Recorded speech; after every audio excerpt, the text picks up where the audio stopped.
ఈ మధ్య ఒక ఎండోవాస్కులర్ సర్జన్ కొన్ని విషయాలు చెప్పారు గ్యాంగ్రీన్ గురించి. అది ఒక్కసారి చదువుతాను, చదివిన తర్వాత మనం డిస్కస్ చేద్దాం, పాయింట్లోకి వెళ్దాం.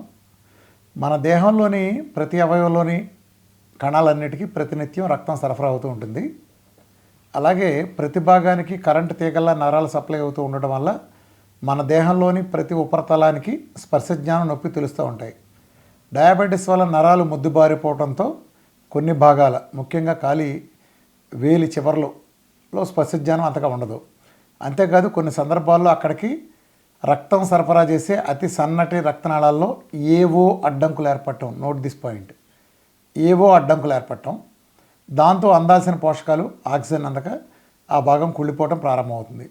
అలా కుళ్ళి చెడిపోయే కండిషనే గ్యాంగ్రీన్గా చెబుతారు. స్పర్శ జ్ఞానం నొప్పి తెలిగిపోవటం అనే ఈ కండిషన్ కారణంగా అది మొదలైన చాలా రోజుల వరకు తెలియదు. దాంతో ఈ గ్యాంగ్రీన్ ఏ మేరకు పాకిందో దానికి కాస్త పై వరకు కాలిని తొలగించాల్సిన పరిస్థితి రావచ్చు. అది వీళ్ళు చెప్పింది గ్యాంగ్రీన్ గురించి. సో ఇంచుమించుగా అంతే. కానీ ఏదో అన్నారు కదా, కొన్ని ఏవో అడ్డంకులని. ఎందుకు ఏర్పడతాయండి అడ్డంకులు? ఆ ఏవో అడ్డంకులు ఏంటంటే, డయాబెటిక్ పేరుతో అల్లోపతిక్ ప్రపంచం చేస్తున్న మోసం.